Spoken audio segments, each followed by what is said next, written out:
Middle age के दौरान हर जगह पर डायन और चुड़ैलों की कहानियाँ प्रचलित हुआ करती थी। उस समय के लोगों को डायन के अस्तित्व पर पूरा विश्वास था और उनका मानना था कि डायन या चुड़ैल किसी भी आम स्त्री की तरह ही हमारे बीच में रहती है और इसी वजह से उस समय जब भी किसी व्यक्ति को किसी स्त्री के डायन होने का शक होता था तो उस महिला को जिंदा जला दिया जाता था। इस दौरान करीब 35,000 से 1 लाख महिलाओं को डायन समझकर जिंदा ही जला दिया गया। हेलो दोस्तों, स्वागत है आपका फैक्ट सीरीज़ में। और दोस्तों, आज हम जानेंगे इतिहास के कुछ खौफनाक घटनाओं के बारे में। तो चलिए शुरू करते हैं। Number 1, Codex गीगस।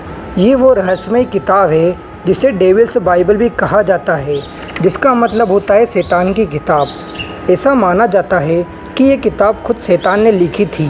बात है 13वीं सदी की, जब एक मोंग को कुछ नियमों को तोड़ने के जुर्म में राजा ने दीवार में चुनवाने की सज़ा सुनाई थी। सज़ा से बचने के लिए उस मोंग ने राजा से कहा कि वो एक ऐसी किताब लिखेगा जो पूरे राज्य का गौरव बढ़ाएगी।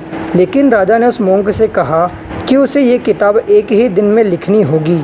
लेकिन आधी रात तक वो मोंग ये जान चुका था कि वो इस किताब को एक रात में पूरा नहीं लिख सकता। इसके बाद उसने शैतान को बुलाया और अपनी किताब लिखने के बदले उस शैतान को अपनी आत्मा देने का वादा किया, जिसके बाद इस किताब को शैतान ने पूरा किया। इस किताब के हर पेज में शैतान की तस्वीर बनी हुई है। इतना ही नहीं, जिस किसी ने भी इस किताब को पढ़ने की कोशिश की वो अपना मानसिक संतुलन खो बैठा।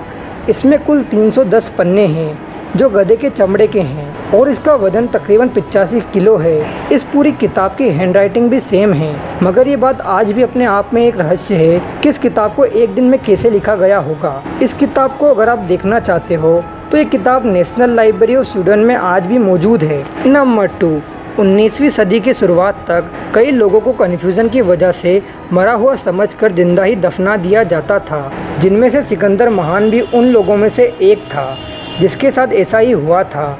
इस कारण 19वीं सदी में ही सेफ्टी कॉफिन को इन्वेंट किया गया, जिसमें एक रस्सी को डेड बॉडी के हाथ के पास रखा जाता, जो कॉफिन के बाहर लगी एक बेल से कनेक्टेड हुआ करती थी, जिससे अगर किसी व्यक्ति को भूल से जिंदा ही दफना दिया गया हो तो वह कॉफिन के अंदर से ही आप बता सके कि वह अभी जिंदा है।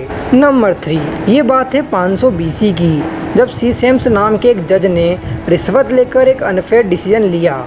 जब राजा को ये बात पता चली तो उसने उस जज को गिरफ्तार करके लाने का आदेश दे दिया। राजा ने सज़ा के तौर पर उस जज की खाल को जिंदा रहते ब्लेड की मदद से उसके शरीर से निकालने का आदेश दिया था। उस जज से मरने से पहले ये पूछा गया कि तुम जिसे चाहो उसे अपनी जगह जज बना सकते हो, जिस पर लालच में आकर उस जज ने अपने बेटे ओटेंस को जज बना दिया। जिसके तुरंत बाद राजा ने यह फरमान सुनाया कि जज की उतरी हुई खाल से ही नए जज की गद्दी बनाई जाए, जिस पर उसी जज के बेटे ओटेंस को बैठना था।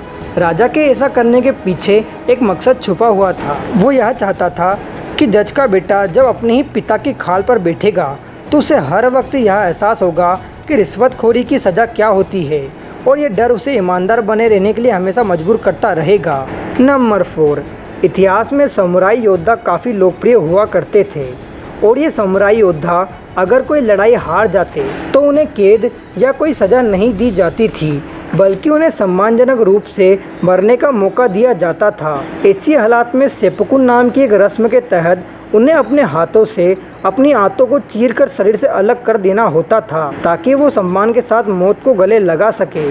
दोस्तों, आज के इस वीडियो में बस इतना ही। मिलते हैं अगले वीडियो में। दोस्तों, अगर आपको वीडियो अच्छा लगा हो तो वीडियो को लाइक करो और चैनल को सब्सक्राइब करो।